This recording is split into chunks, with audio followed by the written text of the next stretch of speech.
The Mortis Gods. The Mortis Gods, also known as the Ones, are a family of beings who are so powerful they are practically living embodiments of the Force itself. They live in a strange, mystical dimension called Mortis, a place that exists outside of normal time and space. This family consists of three members: the Father, the Son, and the Daughter. Each one represents a core part of the Force. The Daughter is the living image of the light side, full of peace, creation, and compassion. The Son is the exact opposite, representing the dark side with his anger, destruction, and desire for power. In the middle is the Father, who works to keep the peace between his two children, maintaining the balance between light and dark. Their powers are far beyond anything a Jedi or Sith could ever dream of. The Son and Daughter can change their shape, turning into giant, powerful creatures that look like a gargoyle and a griffin. They have total control over their realm and can even manipulate life and death. We saw this when the Daughter sacrificed her own life force to save Ahsoka Tano after the Son had killed her. This showed a command over the Force that is basically God level, but even they aren't completely unbeatable. An ancient weapon called the Dagger of Mortis is the only thing known to be able to kill them. The Father believed that Anakin Skywalker was the prophesied chosen one, the only person strong enough to take his place as the keeper of balance.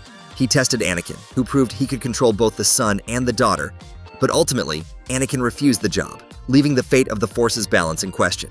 The true origin of the Mortis Gods is one of Star Wars' biggest secrets, but their importance has come up again recently, with statues of them appearing on the planet Peridea in a new galaxy, suggesting their story is far from over. The Celestials. If the Mortis Gods are like gods, then the Celestials are the gods who came before them. These beings are so ancient that they are spoken of more like a myth than a real species. They are believed to be the original architects of the Star Wars galaxy, shaping stars and creating entire solar systems millions of years before the Republic was even an idea. Almost nothing is known for sure about the Celestials, but clues of their incredible power are scattered across the galaxy. They left behind giant, unbelievable structures that modern science still can't explain.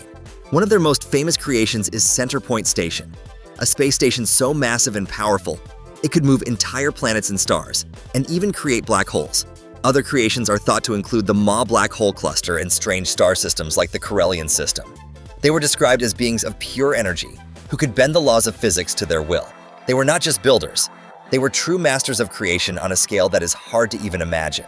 The legends say that they roamed the galaxy in massive ships, seeding worlds with life and terraforming planets to their liking.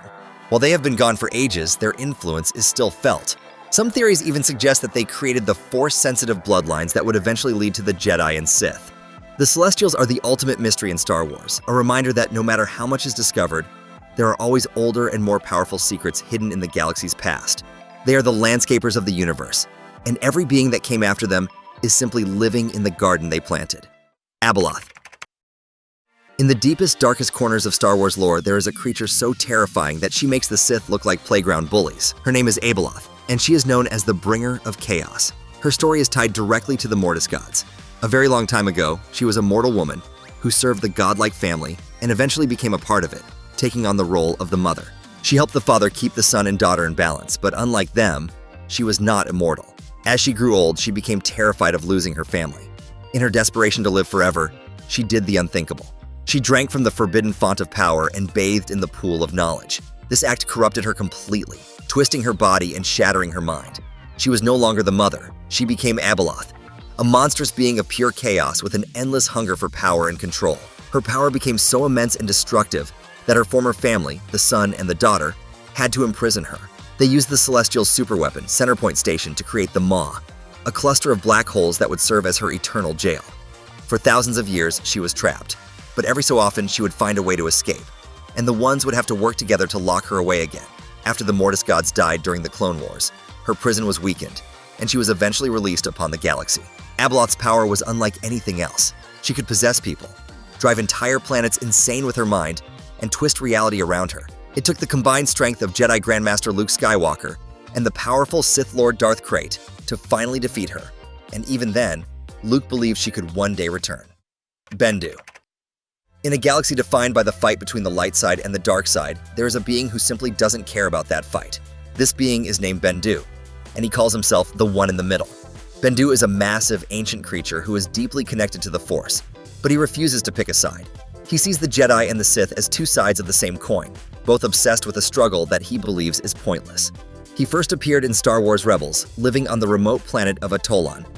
When the Jedi Kanan Jarrus and his apprentice Ezra Bridger found him, they were amazed by his wisdom and his neutral point of view. Bendu's whole philosophy is that the true nature of the Force is balance, but not the kind of balance the Jedi talk about. For him, balance isn't about the light side winning. It's about existing outside of the conflict altogether. He thinks that trying to control the Force, whether for good or evil, is a mistake. He sees it as a natural energy that should be left alone to flow as it will. But just because he is neutral doesn't mean he is weak. When he is pushed, Bendu can unleash incredible power. When Grand Admiral Thrawn and his Imperial forces threatened his home, Bendu showed his true strength. He became a living storm, a force of nature that attacked the Imperials with lightning and fury, showing a level of power that seemed almost elemental. He was not a fighter, but a part of the planet itself, and he could use that connection to defend himself. In the end, he simply vanished into thin air, but not before giving Thrawn a chilling prophecy about his future defeat, a prophecy that left the cold and brilliant commander visibly shaken. Bendu remains a powerful mystery, a symbol that the Force is much bigger and more complex than just light versus dark. The Force Priestesses. Among all the powerful beings connected to the Force Priestesses are some of the most spiritual and strange. They don't use the Force as a weapon or a tool. In many ways, they simply are the Force in its purest form. These mysterious beings live in a place called the Wellspring of Life, a hidden dimension deep within the galaxy that is said to be the very place where the midi-chlorians and the cosmic force itself originate. They were first encountered by Jedi Master Yoda during the final days of the Clone Wars. When Yoda met them, they didn't appear as one person, but as 5 floating masked figures who were all parts of a single consciousness. Each of the 5 masks represented a different emotion or state of being: serenity, joy, anger, confusion, and sadness. They explained that to truly understand the Force, one had to understand and master all these parts of oneself. Their purpose isn't to get involved in wars or fight bad guys. They are guardians of knowledge and guides for those seeking a deeper understanding of life, death, and what lies beyond. They put Yoda through a series of difficult trials, forcing him to face his deepest fears, his attachments, and his own pride. Through these tests, the priestesses taught Yoda something that the Jedi had long thought was impossible: how to maintain his consciousness after death and become a Force spirit. This was a revolutionary piece of knowledge. It was this secret that Yoda later passed on to Obi-Wan Kenobi and Qui-Gon Jinn, which allowed them to guide Luke Skywalker from beyond the grave. The Force Priestesses are the ultimate spiritual guides of the galaxy, bridging the gap between the living world and the cosmic energy that connects everything. Gethzerian. Not all great power in the galaxy comes from the light or dark side of the Force, as the Jedi and Sith know it. On the foggy, dangerous planet of Dathomir, the Night Sisters practice a unique and twisted form of magic, and their most powerful leader was a witch named Gethzerion. Her command of dark magic was so great that she was one of the very few beings in the galaxy who genuinely scared Emperor Palpatine. Gethzerion's powers were not based on the traditional Sith teachings of hate and anger. Instead, she drew power from Dathomir itself, using ancient rituals, spells, and incantations to achieve incredible feats. She could control people's minds, raise armies of the dead, and shoot blasts of raw, green energy that could turn a person to ash. Her goal was to lead her clan of Night Sisters off of Dathomir and spread their influence across the stars. However, her growing power did not go unnoticed. Palpatine, who always wanted to be the single most powerful dark side user in the galaxy, saw Gethzerion as a major threat. He couldn't control her magic, and he couldn't predict it, which made her dangerous to his plans for total domination. To deal with her, Palpatine did something drastic. He used the might of the Imperial fleet to set up a permanent blockade around the entire planet of Dathomir. He effectively turned the planet into a prison, trapping Gethzerion and all of her Night Sisters there. He couldn't risk her escaping and challenging his authority. Stuck on her planet, Gethzerion's anger and desire for revenge only grew stronger, making her an even more terrifying figure ruling over her shadowy world, always plotting a way to escape and get her revenge on the Emperor who feared her. The Bedlam Spirits and Wutsec. Beyond the Celestials, beyond the Mortis gods, there exist beings so strange and powerful that they operate on a level of reality that is almost impossible to understand. In the furthest reaches of Star Wars legends, we find entities like the Bedlam Spirits and Wutsec. The Bedlam Spirits were a group of godlike beings who treated the laws of the universe like a personal playground.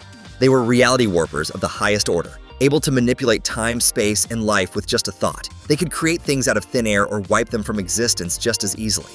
They were not light or dark, good or evil. They were beings of pure chaos and whim, and their motivations were completely alien to mortal minds. They were so powerful that they could unmake a person from history or change the flow of time for their own amusement. Meeting them was incredibly dangerous because you never knew if they would grant you a wish or simply turn you inside out for fun. Then there is Wutsek, another being from a different dimension who was basically a Force demon. Described as a golden, multi-armed creature, Wutsek was a being of immense power who fed on the Force itself.